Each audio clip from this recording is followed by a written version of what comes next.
ক্রিকেটারদের ফিট থাকার কষ্টকে আনন্দে রূপ দিয়েছিলেন তিনি। দীর্ঘ ৬ বছর বাংলাদেশ জাতীয় দলের ফিটনেস ট্রেনারের দায়িত্বে ছিলেন মারিও ভিলাভারায়ন।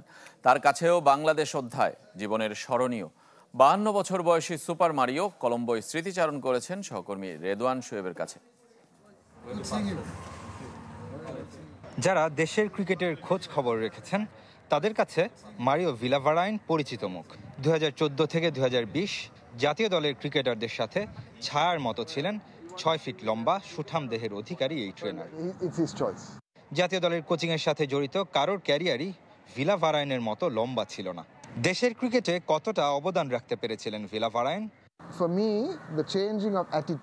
আমি একটা স্ট্যান্ডার্ড সেট করতে চেয়েছিলাম যাতে ক্রিকেটাররা নিজেদের ফিটনেস নিয়ে ভাবে এবং খেয়াল রাখতে পারে। পুঁথিগত শিক্ষায়ও আমি গুরুত্ব দিয়েছিলাম। বিশেষত পেসারদের প্রতি বাড়তি যত্ন নিতে হতো ভিলাভারায়নকে। ওয়ার্কলোড ম্যানেজমেন্ট ধারণা মূলত তার হাত ধরেই বিকশিত হয়। আমি মাশরাফি, তাসকিন, ইবাদতদের নিয়ে আলাদা কাজ করেছি। সে সময়কার ওয়ার্কলোড ম্যানেজমেন্টের সুফল বর্তমানে পাচ্ছে বাংলাদেশ। দেখুন কত শক্তিশালী একটা পেস ইউনিট তৈরি হয়েছে।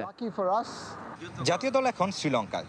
প্রিয় শিষ্যদের কাছে ছুটে গেছেন টিম হোটেলে। দেখা করেছেন তাইজুল, মুশফিক, তাসকিনদের সাথে। স্মৃতির পাতায় এখনো অমলিন বাংলাদেশ অধ্যায়। বাংলাদেশে আমি দারুণ সময় কাটিয়েছি। একটা পরিবারের মতো ছিল আমার। অধিকাংশ ক্রিকেটারই ফিটনেস নিয়ে সিরিয়াস ছিল, তবে এর মাঝে ব্যতিক্রম ছিল তামিম ইকবাল।